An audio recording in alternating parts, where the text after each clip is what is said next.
Today we're going to look at Hyperfragile. We just did this draft, so many listeners will have kind of gone through that with us and what our process was. A little bit structurally, a lot. Obviously, from a picks perspective, we're not going to talk as much about the players today, but the thought process behind using a Hyperfragile approach in Underdog formats. And I have a number of items here when I'm looking at this concept. And the first, I think, every once in a while we'll get kind of in depth on a topic, and then we'll get a flurry of listener questions kind of wanting us to go through some foundational definitions. And that's always a good reminder that we need to make sure that everybody is sort of starting from the same page on this. Now, a lot of listeners will know that Mike Beers, he is the ultimate best ball guru. He built so many of our tools, and our new Underdog tools that Anthony Shook and Dave Cabin put together are based on a lot of the infrastructure that he built originally for some of the other tools. Way before all of that happened, in somewhat the early days, he labeled this sort of extreme best ball approach where you go very running back heavy early and then more or less stop drafting running backs entirely. So you have a very running back light overall build. He gave that the label Hyperfragile, which I think is kind of fun and does give you a sense of what's going on here. You're going to need your running backs more or less to stay healthy. You're going to need to have them hit on their upside scenarios. But because you're not building in a ton of additional running backs into the overall build, you have a chance to draft even more wide receivers. One of the things that we see a lot is that running back heavy drafters will think that just by taking a volume of wide receivers late that they'll be able to catch up. I mean, that's been one of the clearest things that we've argued from the beginning, and the community has really come around to over the last couple of years. That simply does not work, right? But if you have a little bit more of a Hyperfragile build, you have a better chance, not only because you're starting a little bit early at wide receiver and the total number that you're drafting is so high. So I'm kind of looking at this from just a basic perspective. What do I mean when I'm referring to Hyperfragile in articles? I'm looking for the running back 3 before round 6. So basically 3 of the first 5 picks are going to be running backs. And Colm, in the draft that you and I did, we were able to get those players in rounds 1 and 2 with Taylor and Williams. Then we made that digression for Kyle Pitts, but we come back then and get Cam Akers in round 5. In the draft that I did, I ended up with Travis Etienne and J.K. Dobbins in rounds 4 and 5. Some folks are going to argue that if you're taking those backs in the dead zone like that, if you only have one in the first 3, that's a little bit more of a tenuous claim to Hyperfragile. But we'll look at how this kind of works as we go through it. Obviously, we've got lots of data from the various roster construction explorers. Is that a good definition for sort of where we're going, setting the stage that we want to have these 3 running backs early? I mentioned that I took a couple in rounds 4 and 5, but obviously those are players that I think have extremely high ceilings. Yeah, and they are the guys that we do think have extremely high ceilings. I think you've kind of hit on it there, and you mentioned possibly even as far as the 5th round. So the key is that we're looking to take real high upside elite running backs in those first 4 to 5 rounds, possibly the first 3 rounds, and then we're holding off then as long as we can. But you referenced in the article, Shawn, that and we mentioned it on the show, and it's not just because we like to go 0 RB or formats off that.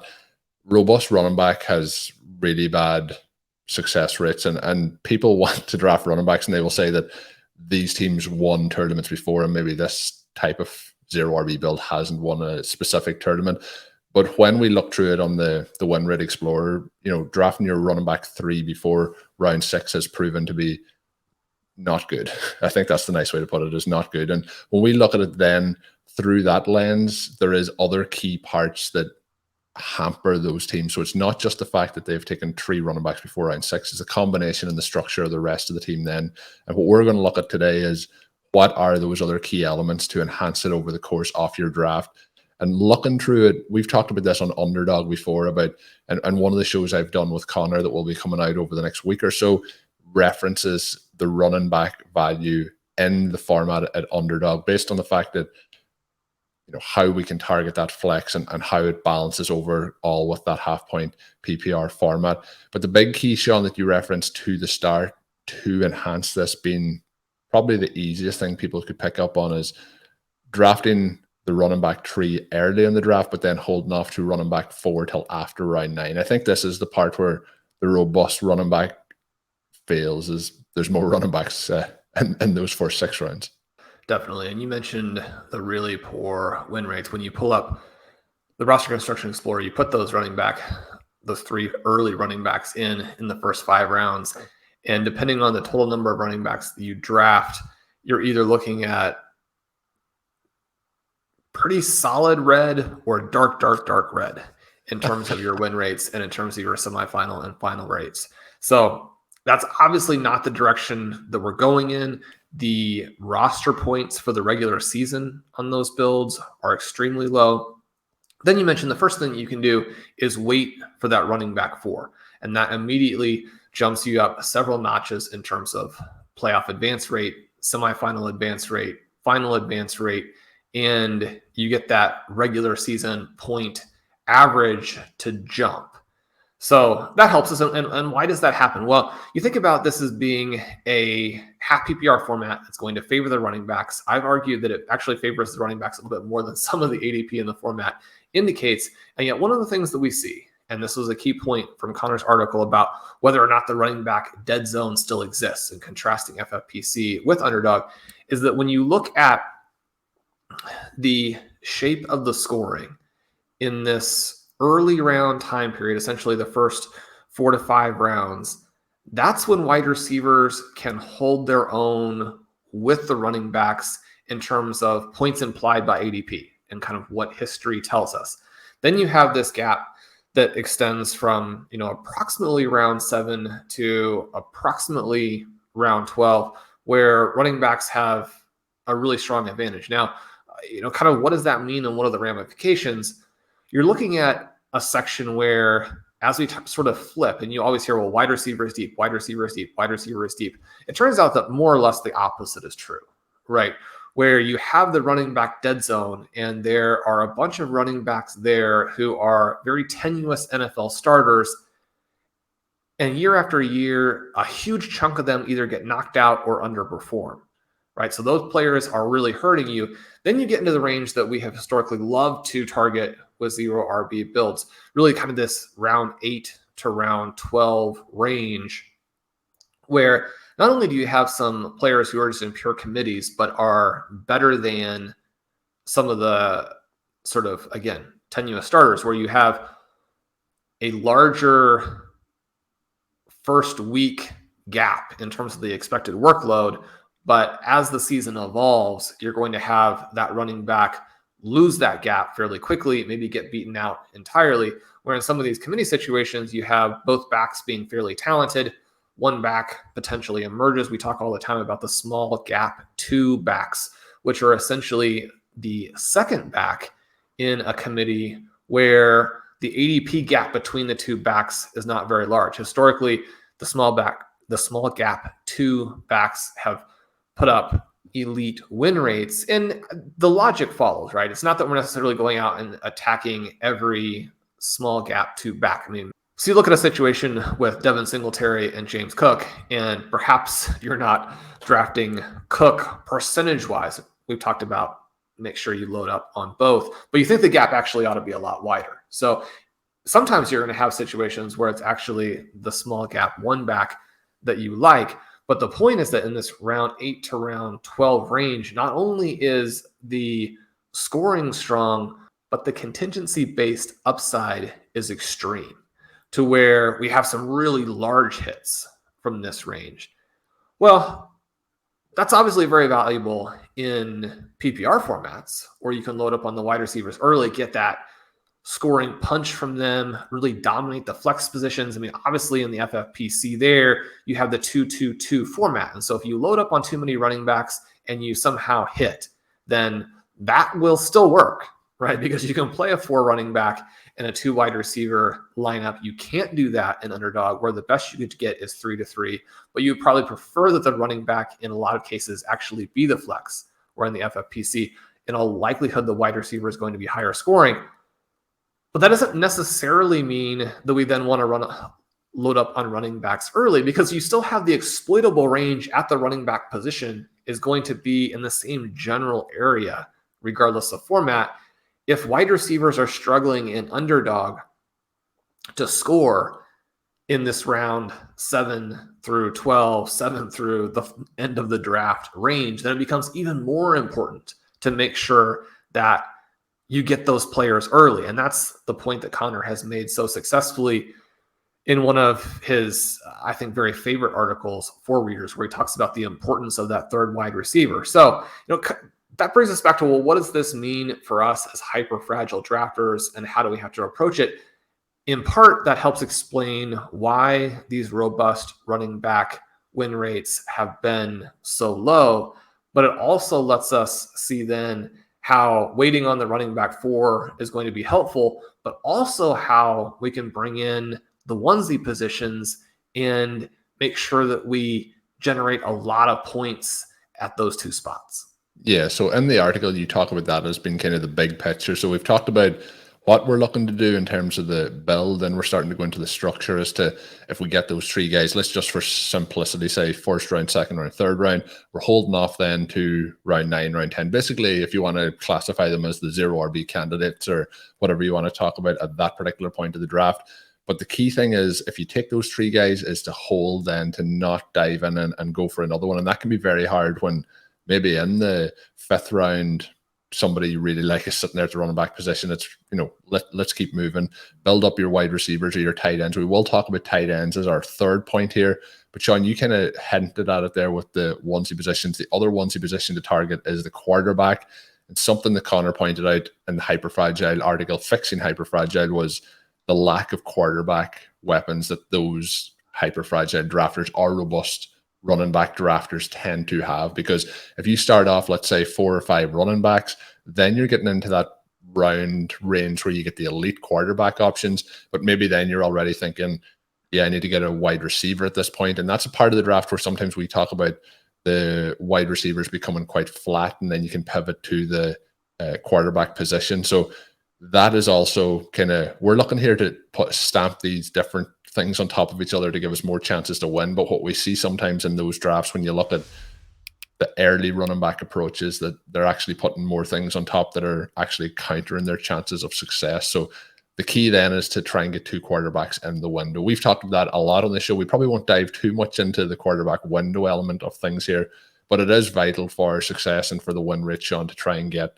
the quarterbacks in the window and not to pass up those opportunities. And it can be a case sometimes that you get an elite quarterback and you think, I have my guy here, I don't need to get a second one now till, let's say, the 14th, 15th round, but getting 2 of those guys. And another piece, I keep plugging Connor's stuff, but one of the shows we've done is about his quarterback piece in terms of late round quarterback in 2022 and how the quarterback window has kind of evolved and moved up a little bit because of how the dead zone has changed for the running back position. So I think again, getting those 2 guys, between round 5 and round 11 is vital. And the first time that we see ourselves move into the green now in terms of advance rates comes when we add those 2 QBs in the window. One of the things he points out is that hyperfragile drafters have historically been the worst at getting that QB firepower, whereas all drafters are a little bit under. The 0 RB drafters tend to have the best numbers in terms of generating QB points, but all drafters could arguably put a lot more into the position and help their win rates. And so when we're trying to fix hyperfragile or creating this elite hyperfragile approach, we look at the numbers and how they fall off. In 2021, over 37,000 drafters started with these 3 running backs in the first 5 rounds, but only 17,000 held off until the double-digit rounds for their 4th back. But then even more crucially, only 3,286 then in addition also followed the QB window approach. So this is very good in that we can see, well, number one, these elements, when you stack them, they have increasing advantages. And then number two, not that many drafters are doing it properly.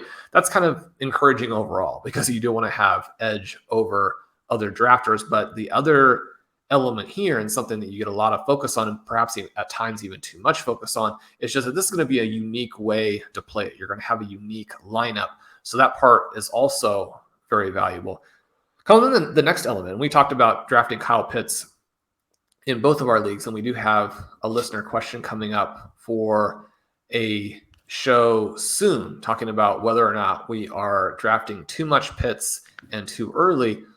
But when we're looking at the elite tight ends here and the value of drafting with an elite tight end, this part is a little bit more controversial. And that I think is great, right? Because if everything was just super clear cut and you go into your drafts and you're a little bit, not on auto pick, but sort of mentally on autopilot because you know exactly what you're going to do. I mean, that's not quite as fun, right? One of the things that we see in Underdog is just the extreme deflation of tight end ADPs. And so you have a shot at some guys that we like late. And I think that is a good way to do it. But one of Blair's Underdog workshops this season focuses on how tight end is the key to winning Best Ball Mania 3. And one of the things that he looks at with that is this combination of the way an elite tight end in all likelihood will help us more in 2022 than it did last year in 2021. The thing that I talk about in the article here is that having that elite tight end makes it much easier to have a 2 tight end approach as opposed to a 3 tight end approach. And specifically in Hyperfragile, that seems to help. And again, there are reasons why that would be the case, because when you've begun your draft with this 3 running back early start, then you do leave yourself sort of chasing everywhere else. And one of the ways that you can chase and actually catch up is to create an extra roster spot by only going with 2 tight end. So it appears that it has a bigger impact with this particular build, and the logic follows there as well. Then the other point that Blair has made, and that Connor always feels very strongly about when I draft with him, and I every once in a while I'm encouraging him to draft either to pass on an elite tight end or to draft a 3rd tight end late, and he's very adamant that we want to go with the elite tight ends, is that someone like a Travis Kelce, who had a poor playoff advance rate last year, still had a fantastic semi-advance rate because he's one of only a handful of guys who can really put up a difference-making score at that position once you're in the fantasy playoffs. So you look at someone like a Travis Kelce who maybe had a poor playoff advance rate last year and think, well, I don't necessarily want to go into 2022 and draft a bunch of teams that have a lesser chance of making the playoffs. And yet, if you're doing a lot of other things with your builds that increase your own personal chances, if your player profiles that you're attacking are better than average, if your overall constructions are better than average, then you're going to be able to mitigate some of that. Now, you could argue on the other side that, well, if you did all those things and then also didn't draft Travis Kelce, then you would come out ahead. But one of the things that we're talking about is how can we manage both elements? And there's just no question that the elite tight end gives us that single week scoring punch that we really want in tournaments. And then kind of to finish off this look at the elite tight ends, I want to mention Michael Dubner, who's done just so much great best ball research. He's got a fantastic tool that you can use to help track your teams. Check in with him on Twitter if that is of interest to you. But he talks about the silver bullet approach, which is an absolute must-read article. Anybody who hasn't, make sure you get in and do that. And it focuses on the tight end position, or one of the focuses, because it is the overall silver bullet approach. It will teach you how top to bottom to build the perfect best ball team. And he says, after being the dominant tight end best ball roster construction every year since 2017, elite tight end had its first losing season in 2021. Because there are just a handful of tight ends drafted in rounds 1 through 4 every year, elite tight end is more dependent on the results of individual players compared to other roster constructions that have more options within the filter range. If I had to bet, 2021 is the outlier year, and we should expect the elite tight ends to provide an advantage again in 2022. I'm drafting elite tight ends whenever I can. Elite tight ends are one of the silver bullets to best ball success 2017 to 2021 overall. And you see the elite tight end win rate at 10.8%, far, far higher than any other approach, which, are basically all treading water. Last year, though, was just 7.2, which shows that big contrast. The previous 3 years, it had all been above 11% or higher. But then you think about what actually happened last year. And even then, whether or not elite tight end was the successful approach or not depended on whether Mark Andrews would have been considered an elite tight end by ADP in your preferred game. I mean, Mark Andrews was the entire key to last season. And so when we're looking at the types of players who are going to create a field tilting advantage and put you in a position to have a tournament juggernaut, that player is going to be crucial. And I think especially here, it's a great fit with your hyperfragile approach. And especially because, again, this is something that is going to be used very rarely by other hyperfragile drafters, because once they have those 3 early running backs, they feel like they're chasing so much at wide receiver that they give up on the onesie positions. Yeah, and something I love when we do shows like this, Shawn, is sometimes people hear 0 RB and they think just no running backs, and sometimes you hear about a hyperfragile team and they think, oh, it's all running backs. Why is Shawn and Colm doing that? But the key is these elements that stack up on top of each other to give you a better chance of winning. It also gives you the chance when you're wrong that your roster will still be good and be able to compete.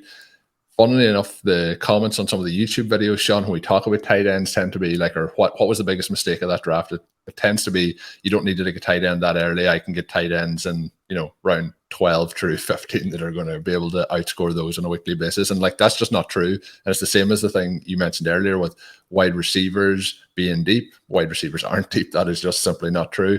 So the expectation, Shawn, the thing I always think when I see or hear things like that is, there's still an edge to be had there because the consensus is that those things exist.